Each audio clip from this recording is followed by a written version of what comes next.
Hi, everyone. I'm Hannah Hostick, the co-president of the Friends of the Stirling Road Library. It's such a pleasure to welcome you all here today on our monthly program with the Hollywood Historical Society. I'd like to just let you know about some programs that are coming up with the Friends of the Stirling Road Library and hope that you will consider joining us. We have an outdoor book fair occurring on October 27th and the 28th. Great bargains, beautiful books. If you love history books, if you love autobiographies, you can fill. Oh.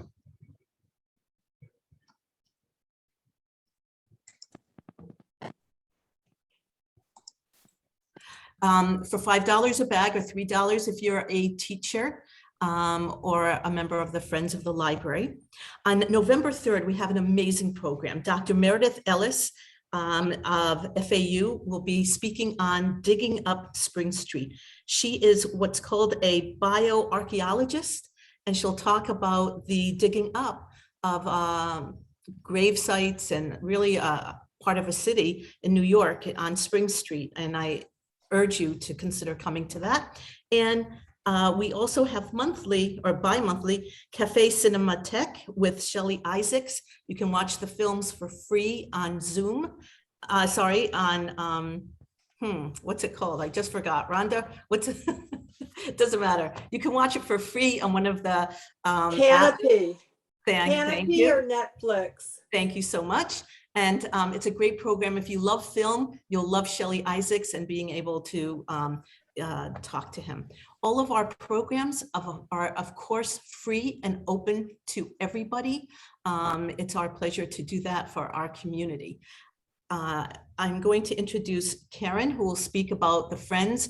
Our speaker is working out a little wrinkle with her PowerPoint. So we started a minute late. I apologize to you all, but hopefully by the time we're done speaking, everything will be all set to go. So Karen, it's all yours.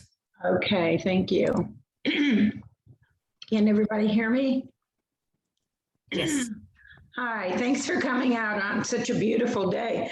Our weather seems to be changing and everyone wants to be out at the beach. Our 2022 lecture series has been completed, and Hannah and I were talking, we're just not sure whether it's going to be Zoom next year or whether we're going to go live. It all depends on the library, but it will be published on our Facebook page shortly.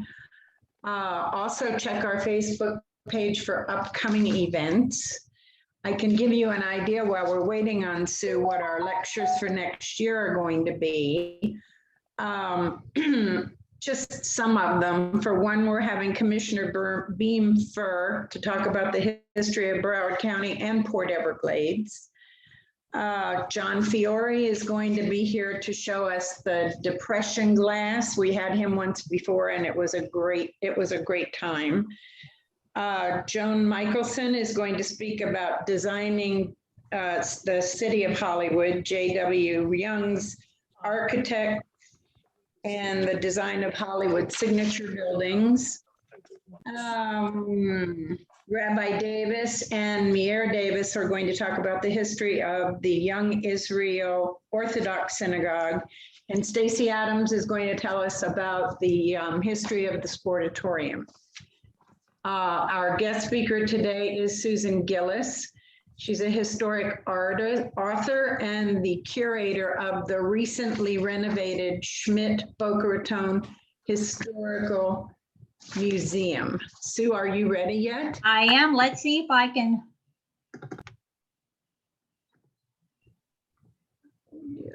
Whatever.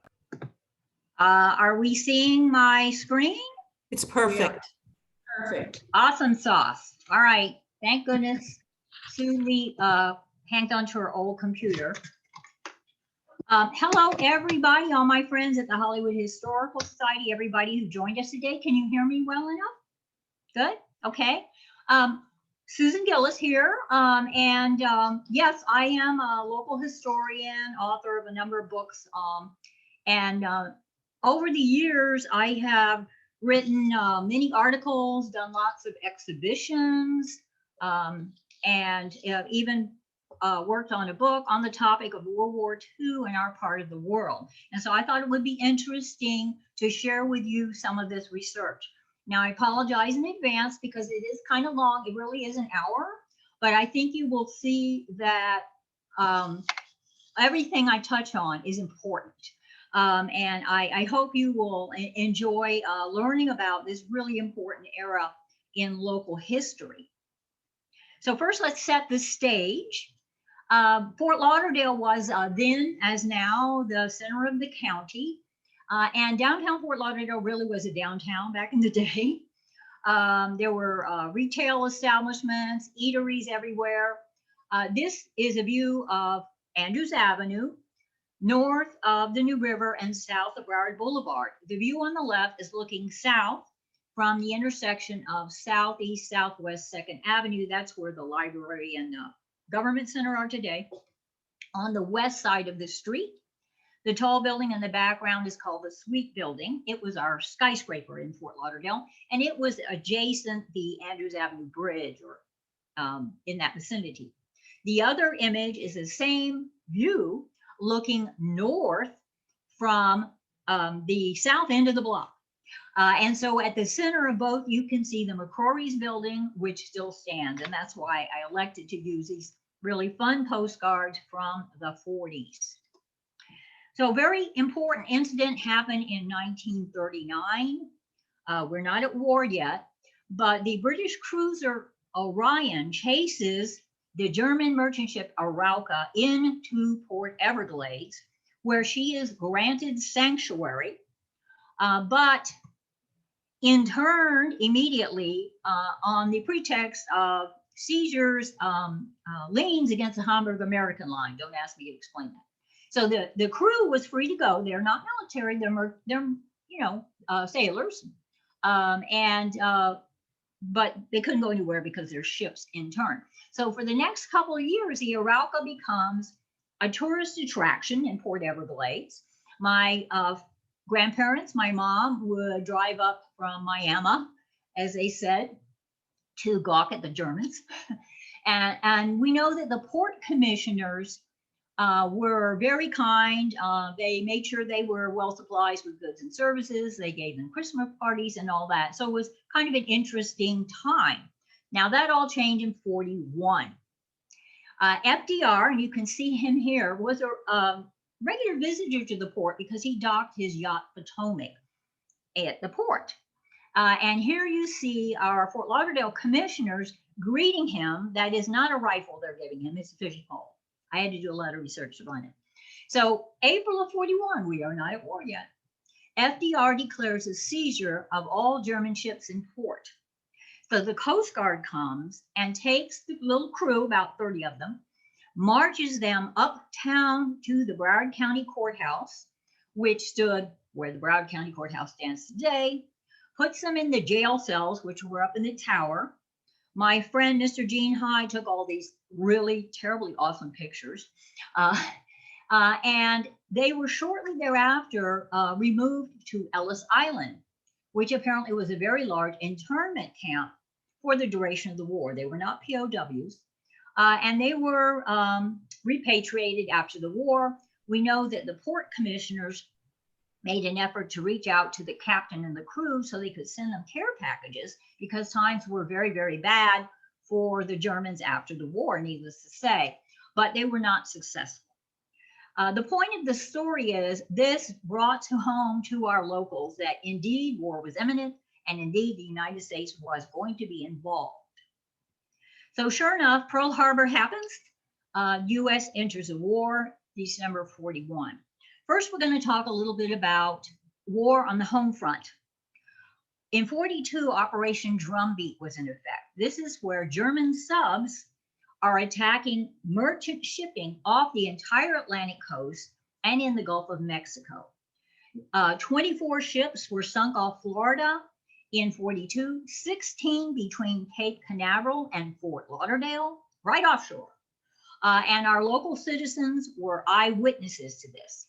They could hear explosions, they could see and smell smoke, They could sometimes see flotsam and even bodies come ashore from these merchant ships. Now, my friends Martha and Peter Barrett are in their 80s today, but they were little kids. They lived on the beach in Boca Raton during this time. And this can of Maxwell House coffee floated ashore from the galley of one of those ships. It has never been opened. It is still sealed and presumably still good to the last drop. And of course, ironically, coffee was rationed at the time. And Peter, who kept many of his toys and memorabilia from this important time, he was about 9, 10 years old, generously donated these wonderful items to the Boca Raton Historical Museum, which is where I work. In addition to the right, we have a ledger from Granddad Barrett's little address book. And he writes 5442, ship torpedoed off Boynton, one off Del Rey, one off Deerfield. 56, one off Boca Raton. 57, one off Boca Raton. 59, two off Boca Raton. Big fire. 514, one south of Lauderdale. 1:30 a.m. And another note that we know that at least 2 ships managed to make it limp into Port Everglades, not necessarily under their own power. One was the Eclipse and one was the Java Arrow. Now, every coastal town in the entire United States has or had an urban myth about how they, whoever they are, they found an abandoned German sub, and on board was a Miami Herald and a wholesome bread wrapper. Everybody's heard that story. The problem is that most American historians discount these accounts for a few reasons. Number one, they're always second, third, fourth, fifth hand, never an eyewitness. Although people will absolutely swear this happened, they weren't eyewitnesses. Number two, the FBI has no documentation of such a thing happening. Neither does the military, with 2 very important exceptions. One, a crew did come ashore in Long Island, and one at Pontevedra, which is near Jacksonville, with the purposes of sabotage. Now, apparently they were very quickly rounded up because they weren't very good at blending in. And I am reminded of one of my favorite movies, The Russians Are Coming, if you all remember that. But the point is, whether it happened or not, and that was not the purpose of Operation Drumbeat. They were not here to invade. They were trying to interfere with supplies to the Allies. That was the purpose of Operation Drumbeat. But the fact is, local citizens, they didn't know that. This was an absolutely terrifying prospect and entirely possible. So there were 2 civilian reactions to this time. Now, you got to remember, Pearl Harbor's happened. Our Navy really took a hit. So the Navy is trying to build back and get their act together and build ships and so on. So a couple of civilian agencies stepped into the breach, at least for a year or 2. One is the Coast Guard Auxiliary. So today, the Coast Guard Auxiliary teaches you boating safety, and it's a very important agency. But then it was gentlemen who were too old for military service, but they owned a boat and a firearm. And Coast Guard Auxiliary Flotilla Number 2, which was our flotilla, patrolled the intercoastal and offshore from Hallandale to Boynton Beach, looking for submarines, looking for any evidence of landing parties, or to rescue any survivors, anything like that. The picture is actually Flotilla Number 3, which is the West Palm lads. I'm sorry, I just don't happen to have a picture of our flotilla, but you get the idea. The Coast Guard called them, the real Coast Guard called them very derisively, Hooligan's Navy, or the Mosquito Fleet. These were names they bore proudly, and they were serving a very important function. Another agency that was created in December 41 was the Civil Air Patrol, initially under the Civilian Defense Department, but later turned over to the War Department. And this is a fascinating story. So today we know the Civil Air Patrol exists and cadets learn to fly and so on. Wonderful. Well, this too was older gentlemen who owned a plane. And they did coastal patrol. They are looking for submarines. They are looking for landing parties, survivors. One amazing event was one of these little planes spotted a German sub that was sort of beached on the sandbar near Cape Canaveral. And while the little plane, he radios the Navy, and the Navy dispatches a ship from Jacksonville while he's circling round and round and running out of fuel. Well, of course, by the time the Navy ship got there, the German sub had escaped. So Hap Arnold, who was head of the Air Forces, was so angry about this, he had the CAP planes outfitted with bombs. You see that picture? And there is, between that bomb and the tarmac, about a hand span. So that meant you, as a pilot, had to be very competent and confident. Were they ever deployed? I'm not sure. But we do know from the German sub captains that even if they weren't armed, they were terrified of these little planes because they thought they were. And whenever they spotted one, they would immediately do a deep dive. The CAP Coastal Patrol was sunsetted in 1944. By then, the Navy had taken over that function.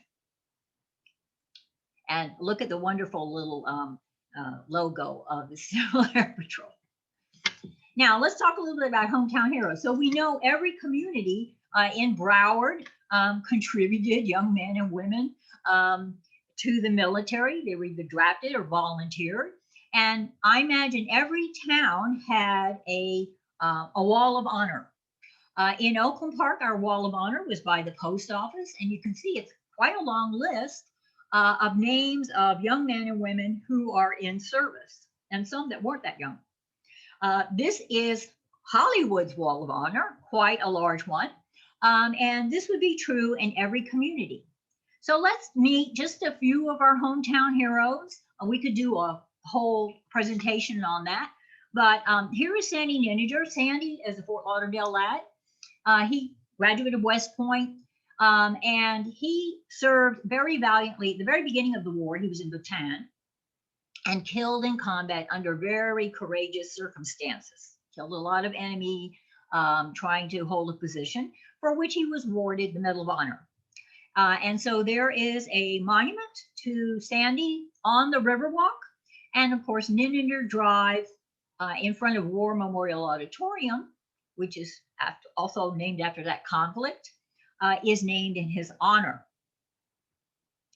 To the left, the gentleman, the good-looking boy on the right, is my friend, Mr. Dave Ash. He's from Deerfield and Boca, and you may ask why.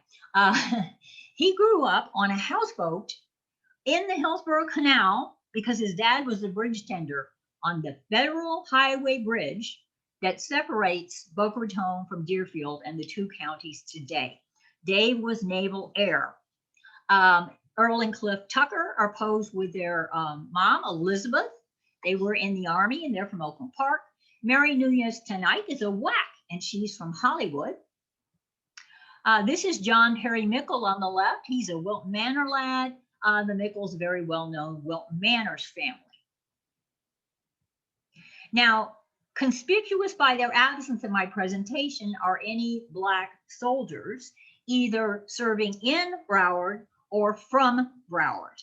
And I knew that there were African-American soldiers by the hundreds. And so I looked through the old Fort Lauderdale news. It's available on newspapers.com. And unfortunately, remember, those were the days of segregation. And it's very challenging to find anything about any African-American person in the paper at the time, unless they were in trouble with the law. But I was able to find these celebratory articles. Here is technician 5th grade Kermit Robinson. He's in Marianas, and he's a Fort Lauderdale lad, as is James William, who is in the Navy in the Persian Gulf. And Private C.R. Drain is with an anti-aircraft outfit in Texas, and he's from Liberia, so he's a Hollywood guy. And in addition, I found this article from 46 that says several hundred Negro veterans of Hollywood, Hallandale, and Daniel are organizing a Legion post. So we know, despite the lack of photographs in our various historical collections, they certainly served. Now, if you had family in service, you would have a service flag hanging in the window or on the door.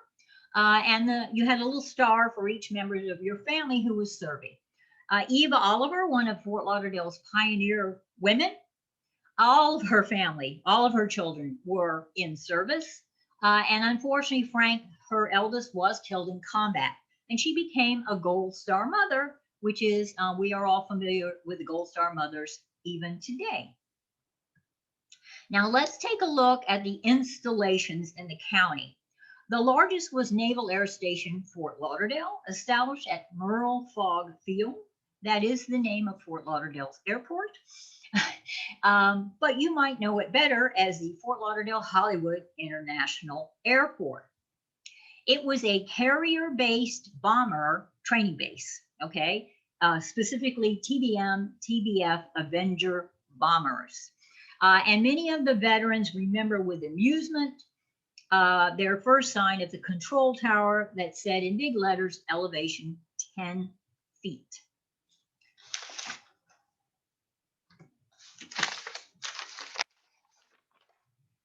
Here is an Avenger on Hollywood Boulevard. Was probably there for a war bond drive.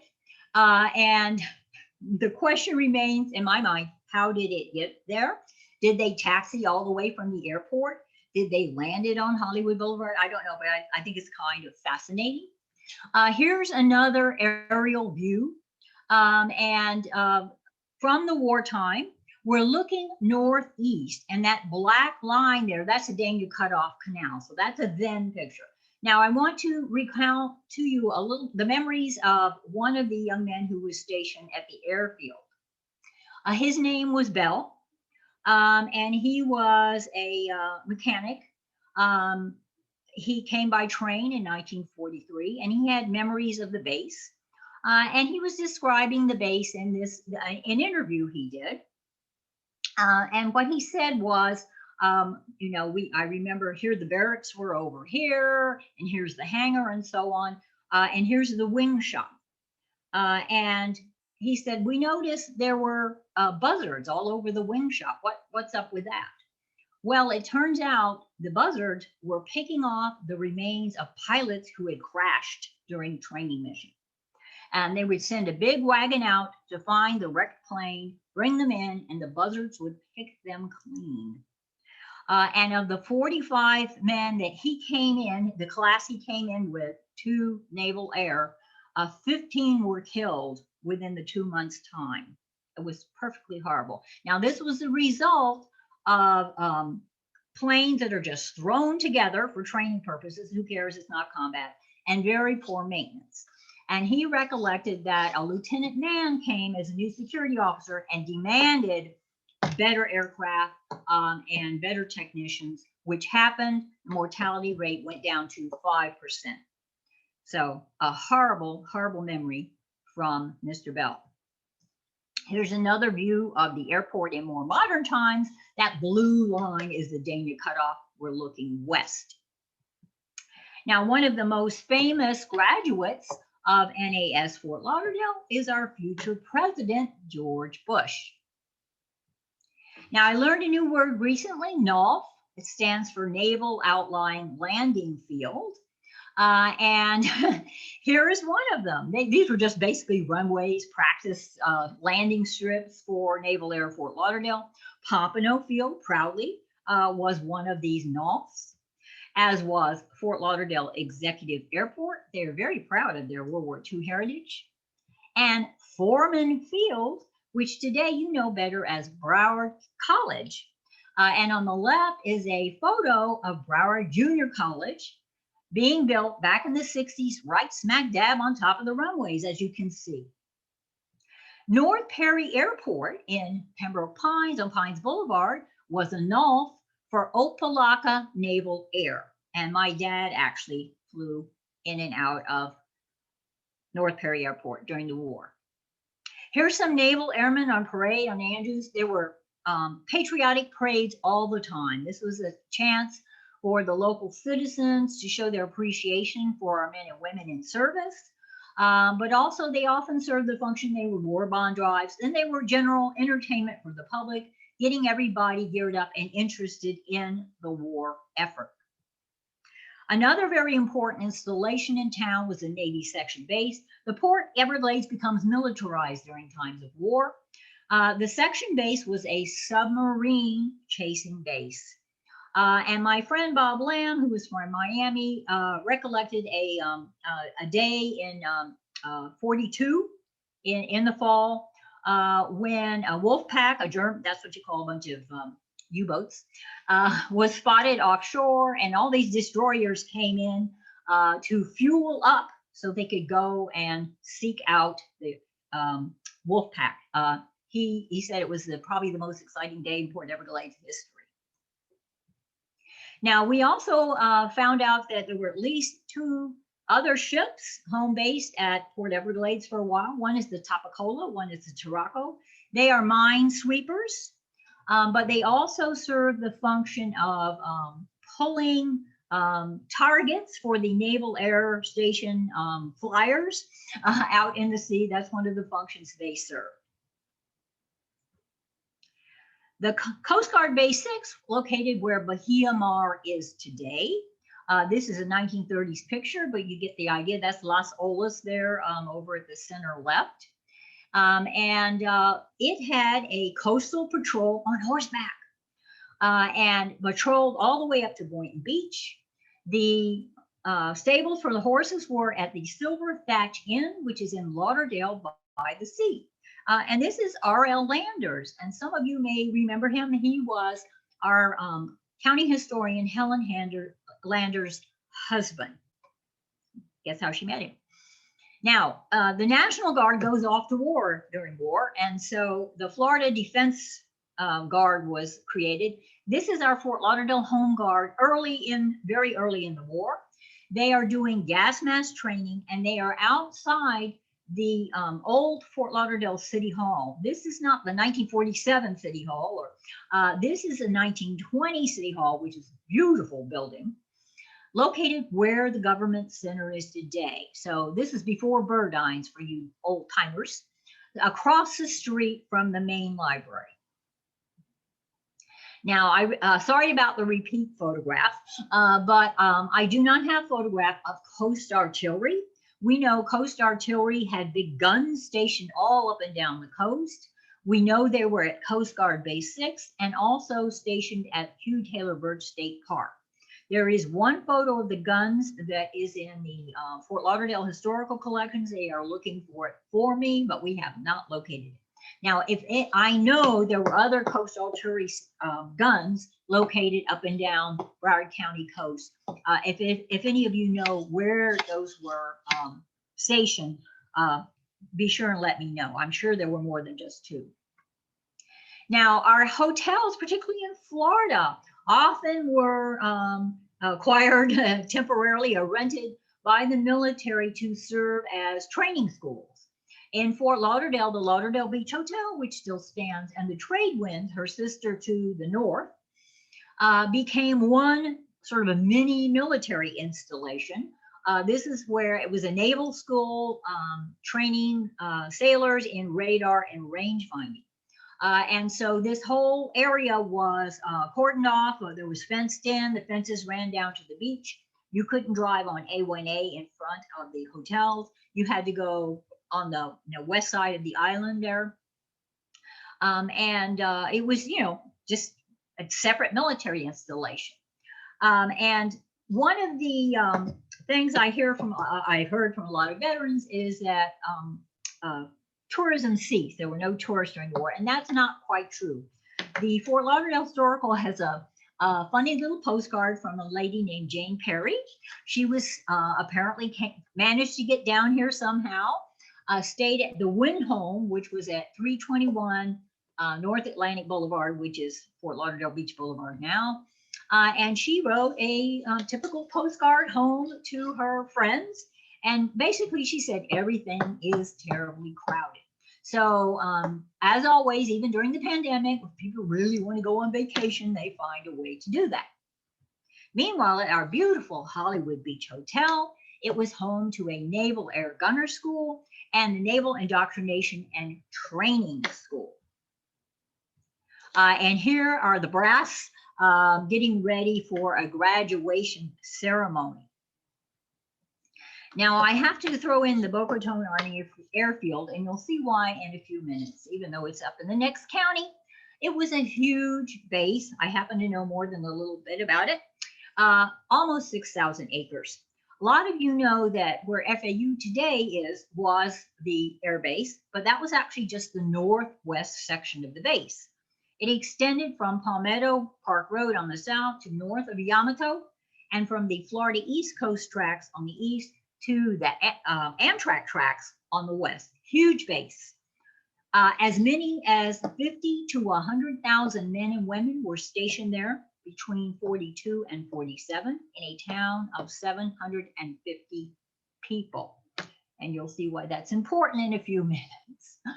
What were they doing there? Many different training programs, but the most important was they were teaching pilots, mechanics, and so on, airborne radar. And in fact, it was the Army Air Force, remember the Air Force was still part of the Army, only wartime airborne radar training base.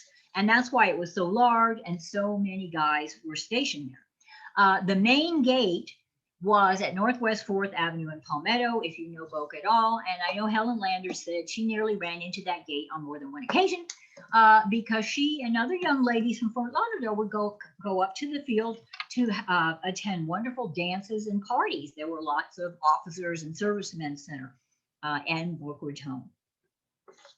There were several wartime industries. These are just ones from Fort Lauderdale I know about. HAK Corporation manufactured dummy projectiles, in other words, no explosive, practice shells. Dooley's Basin and Dry Dock, later Broward Marine, made minesweepers. Here's one of them, and it is going through the Federal Highway Bridge. Yes, it was a bridge before it was a tunnel. And if you look over on the left, you can see this second floor and the attic there of the Stranahan House. Gate City Lumber was a very huge old lumber yard located west of the FEC tracks, south of Broward Boulevard. They made a style of window called Gate City windows. And what these were, they're awning, crank style awning windows, not jalousies, but awning style windows like I have, but the frames were wooden.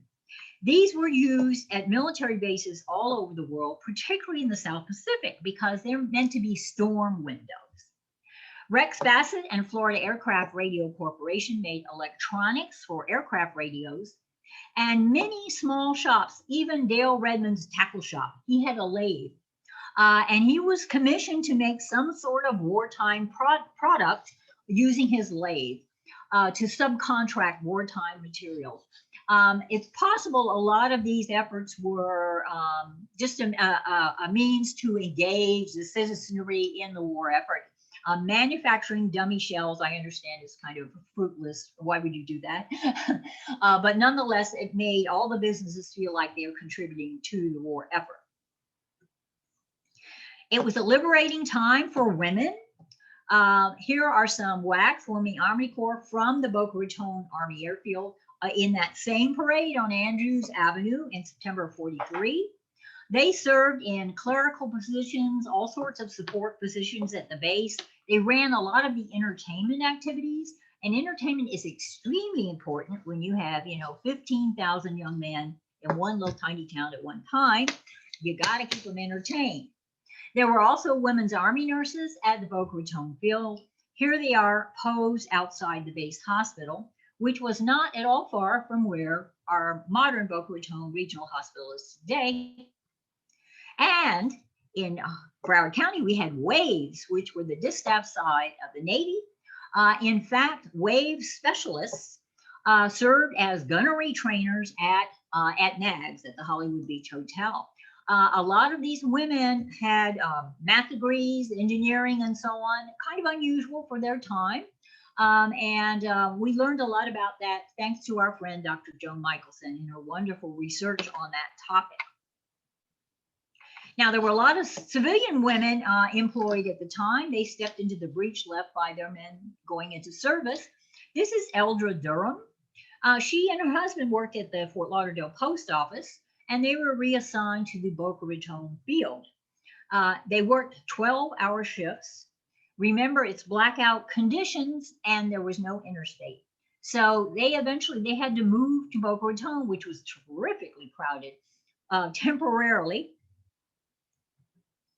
And our own Marion Fording worked in the ship's service at the Hollywood Beach Hotel. Shout out to Marion for her wartime service. Now, another interesting civilian agency that most of you have heard about are plane spotters, the Aircraft Warning Service. This was a civilian service in the first couple of years of the war. Every town would have a spotting tower. The one on the left, that our spotting tower in Boca Raton, it was just a rickety wooden tower on the beach, kind of near Red Reef Park. The Fort Lauderdale Tower was the top of the suite building because it was the tallest building around. The Hollywood Tower was at Dania Beach Boulevard and A1A. The Oakland Park Tower was the roof of somebody's garage down the street from my house. Okay. And so the point was these towers were manned by civilians, and their job was to report any aircraft flying overhead to Miami. There was a phone in each of those towers that was a direct link to headquarters in Miami. Now, in order to be a spotter, you had to pass a test. You had to memorize the silhouette of Axis and Allied aircraft, which you can see takes a little work, all right? But what's fun is that you could be any gender and you could be any age. So my young friend, Peter Barrett, who was like 10 years old, served AWS with his mom on Friday afternoons after school. And you can imagine what an awesome task that was for a little 10-year-old guy. Now, Eldra, I don't know how she fitted in, but she was a plane spotter as well in Fort Lauderdale on top of the suite building. And she said, Sue, one time the Miami headquarters decided to, test us. So what they did was they sent up the coast a captured German aircraft to see which spotters would spot it. And the aircraft they sent was this extremely unusual looking German aircraft, a Blumenboss BB-141. And you can see its silhouette looks like it's missing an engine. So Eldra was very proud of the fact that she spotted the Blumenboss. Now, there were lots of officers and soldiers' wives in town who are aboard in Broward and Palm Beach, all over in Florida, board out of their ever-loving gourd. They can't go anywhere because gas is rationed and rubber. There's no TV and there's no internet. So many of them got very, very involved with the Red Cross. Men did as well. It was a really important social as well as welfare agency.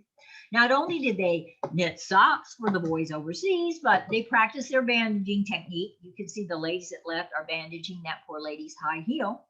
But according to the Boca Raton Airfield base newspaper, the Red Cross really served as a welfare agency during the war. Now, today we know Red Cross steps in after disaster, helps house people and get them on their feet. But apparently there were funds for, say, young servicemen who had new wives, new babies in tow, and their wages just weren't cutting it. So the officers' wives in particular at Boca Raton Field and elsewhere would hold fundraisers all the time. Fancy luncheons, entertainments, bake sales, whatever it took to raise money for these wonderful Red Cross activities. So that kept them very, very busy. It was your patriotic duty to buy war bonds for the war effort, and it was your patriotic duty to sell them. On the left, we have the Hollywood crowd, war bond crowd, under the Honor Arch outside our beautiful bank that is no more on Hollywood Boulevard. And to the right, I believe that photo was taken at the post office, which was downtown. And you see on the right, we have a young Bond belle. So this is something that teenagers could do and did with great enthusiasm. The Fort Lauderdale Women's Club contributed enough war bond funds that a P-51 Mustang was named after them. Now, my mom recalls collecting scrap metal for the war effort. So she was a teenager in Miami, and she said, so this was pretty exciting, and she's pretty sure most of what they found really wasn't any use. But but number one, it was fun because it's like a scavenger hunt, right? And number two, they really felt like they were contributing to the war effort. Here we see the Hollywood Boy Scouts are collecting, asking people to collect salvaged rubber for the same reason. Now, World War II is one of those times, rare in world history, we are undergoing that today, in which every citizen of the United States is impacted by a specific event or phenomenon. Because even if you weren't serving or your family members weren't serving in the military, you were subject to rationing. Rationing, and of course, it was a lot worse in England and places like that. Some things were limited, like fuel and so on, because they really were going to the war effort. But a lot of things like sugar were limited because of the limits on imports. That sounds familiar too, doesn't it? This is my mom's war ration book number 3. And the way it worked was you had to pay cash for whatever you're purchasing. There was an agency called the OPA, the Office of Price Administration, that tried to set prices to keep from retailers from price gouging. I'm sure, and of course there was a black market and all that, but legitimately that was the OPA's function. You would have to pay cash for whatever you're buying, and certain items you had to contribute. Or just let it go. Can we just let it run? Sure. All right, just let it run then, never mind. Okay, can you all hear me still? Okay. You'd have to contribute however many ration stamps, and you got issued books periodic, like at least once a year and so on. And the little funny tokens at the lower right were given in change. They're just cardboard in lieu of pennies or cash. So I did a little research, and you can see here on the right, back up. And according to the Fort Lauderdale News, one retailer in 1943, bacon is for 1 pound is 30 cents and 7 ration stamps. You better like bacon. Ketchup, which after all has a lot of sugar in it, 14 ounces is 15 cents and 8 ration stamps. Sugar is 1 pound is 5.5 cents. I don't know how that works. With ration stamp number 12, good for up to 5 pounds. And at the lower left, the ration coupon, that's for a bakery. So they're the ones who really needed sugar to, stay in business. Everyone was encouraged to plant a victory garden, and people did. And in Florida, that was very easy to do in your backyard and side yard. The lads at the Boca Raton Airfield, that was an entertainment for them. They had huge victory gardens at the north end of the field. And the idea was to decrease your reliance on store-bought goods, to go back to canning and preserving the old-fashioned way, generally make yourself more self-reliant. Now, as I said, fuel was rationed, coal was rationed, oil, rubber, gasoline. People were encouraged to carpool. I know that in West Palm, the Red Cross offered an Uber service.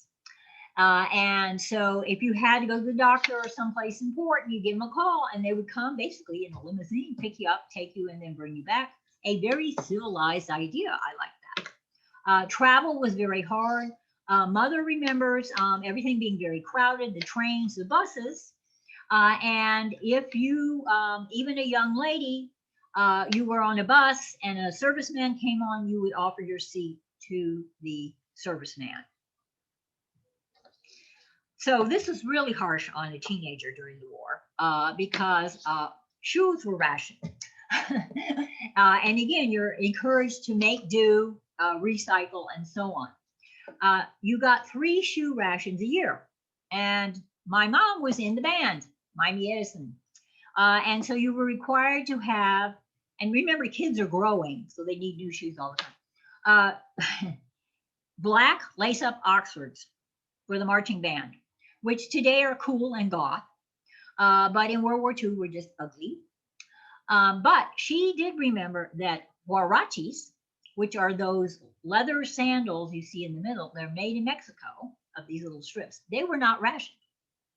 Neither were Capicio style shoes that looked like ballet slippers. They were cloth with cardboard. So they became very fashionable.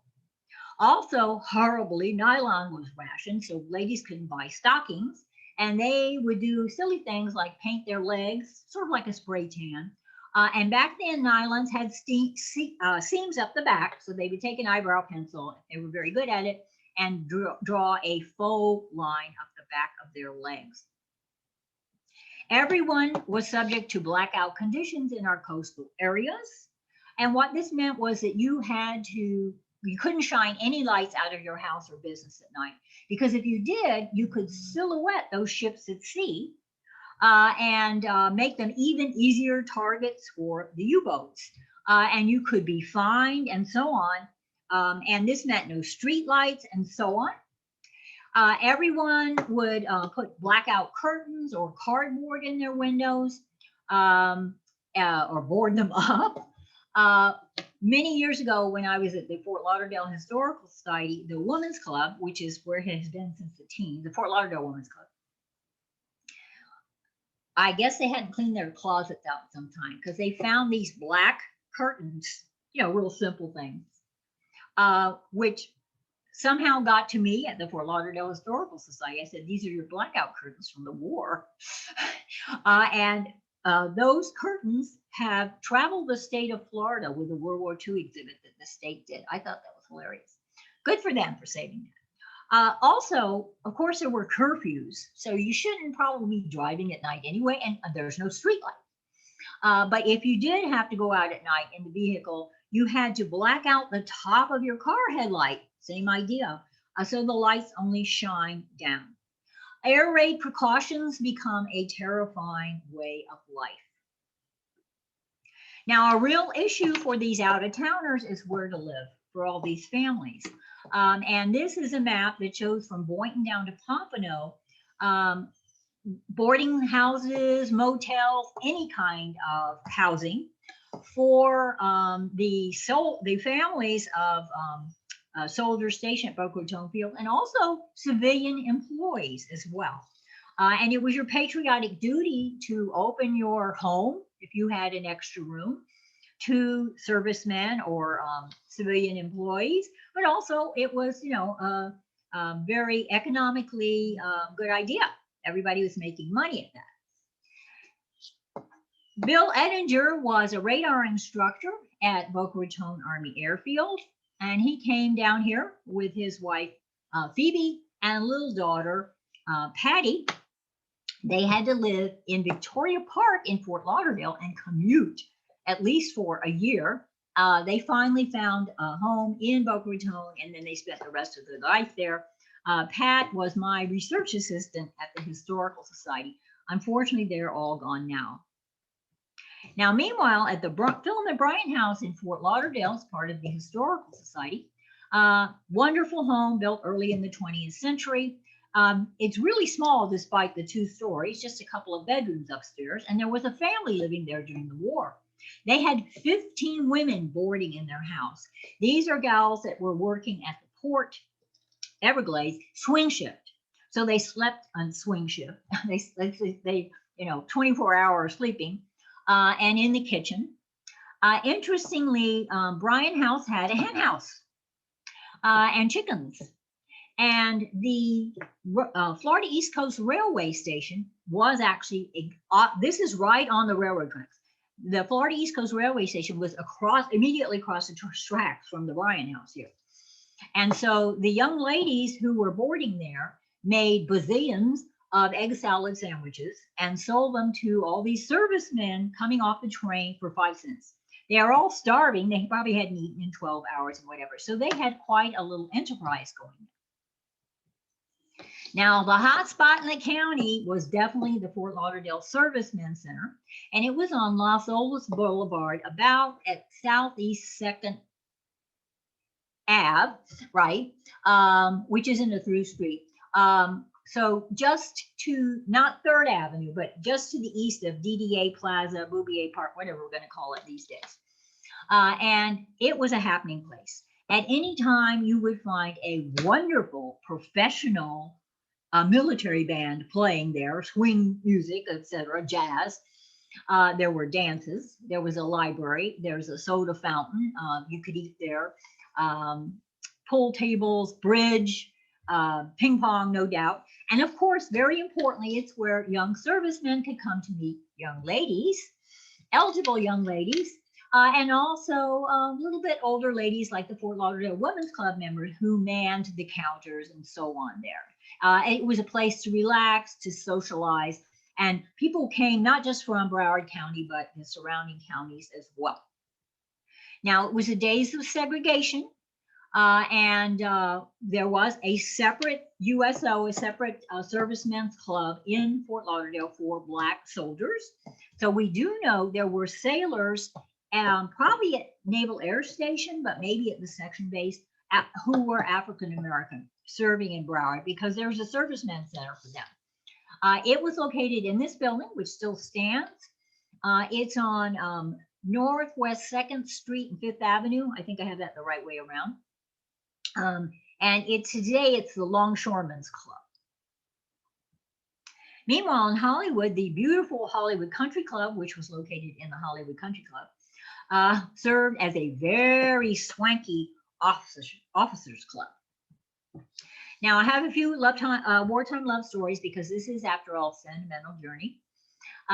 So Helen Harriet of Fort Lauderdale met Coast Guardsman R.L. Landers, and this is them on the beach with some friends, and Helen couldn't quite remember their names, at Bonnet House.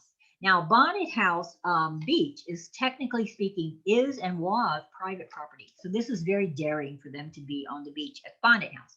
And of course, they were married 65 or however many years, but they are both gone.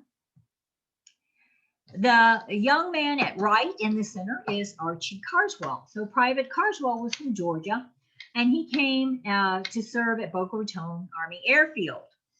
And one of his barracks mates says one day, I'm going to Pearl City to see my cousin. Do you want to come? Pearl City, where is that? Well, Pearl City is the historical African-American community in Boca Raton. And it wasn't too far of a walk. So they go and they get to the Demery house. And Irene, who's at the left, was sick in bed. And Archie says, he and his friends say, let's head down this block to the juke joint. And Irene shut up, she was sick no more, according to Archie. And they two were married 66, 67 years. You see them there, my dear friends. They are in one of our World War II buildings in Boca Raton. Archie could still wear his uniform. Irene was a veteran of the base too. She worked in the PX. Now, back in those days, everything was segregated. So not only were the barracks segregated, so was the mess hall, the PX, even there was a separate movie theater for Black soldiers. These are Archie's memories. Amazingly stupid. But that's the way it is. And of course, we have buried both of them. Lieutenant Monty Chavez came from Las Cruces, New Mexico. He was a young pilot. He met a Tennessean, a WWAN nurse, a WAN nurse, Bernice Butler, lieutenant to you, by the way. And they were married in the base chapel. And they had a baby in the base hospital, and she still lives in Miami, and they too have gone.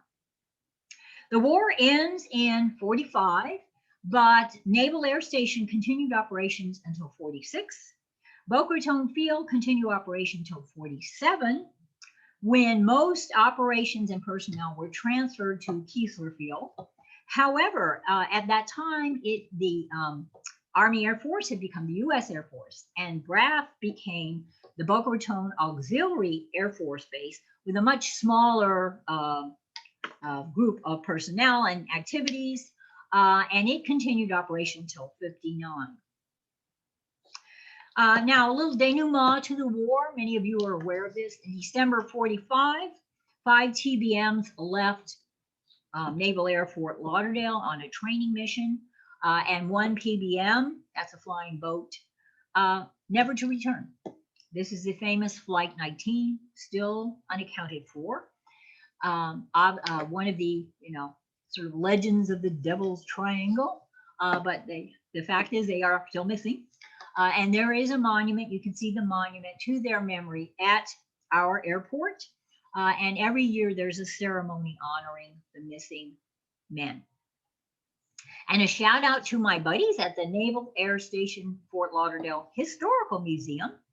It is in the only surviving building from the war, only NAS surviving building from the war. And you drive right by it when you're on the interstate. It's right near Animal Control, the tower, and so on. This is the Link Trainer Building, apparently named for a Mr. Link. And he invented, basically, it's kind of a flight simulator, a way to train pilots. So that's what was housed here. The building was moved to this spot, and it is a museum dedicated to World War II, to aviation history, and to NAS in particular. So here are some of my publications, many of which deal with the subject of World War II. The one at upper left, Fort Lauderdale, the Venice of America, is my narrative history of Fort Lauderdale. So there's a whole chapter on World War II, which recounts many of the things I just talked about. There's a chapter on the 40s in that second book, The Images of America, Fort Lauderdale, as well as Fort Lauderdale and Vintage Postcards.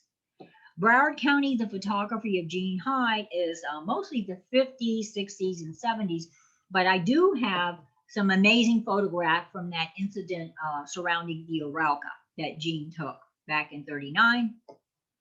And one of my newer books is Palm Beach County during World War II. I did this in conjunction with my buddies at the Historical Society of Palm Beach County. And not only is there a chapter on the BRAF, but half the book is full of Boca Raton pictures. There's a chapter on entertainment and on civilians and so on. We had a blast putting that together because that's a whole nother talk. But sure enough, South Florida was definitely an armed camp. So I hope you enjoyed this. If you have any questions, I guess we can field those now. Hopefully something I can answer. Thank you. First, I want to thank you, Susan. I'm getting a lot of feedback on my phone, just saying what a phenomenal presentation. I learned so much, and every time you said, many of you know this, I was not one of them who knew it, who knew anything that you said, and you've really just done an incredible job of just sharing that information. So thank you. Thank you. Thank you Any very much. questions?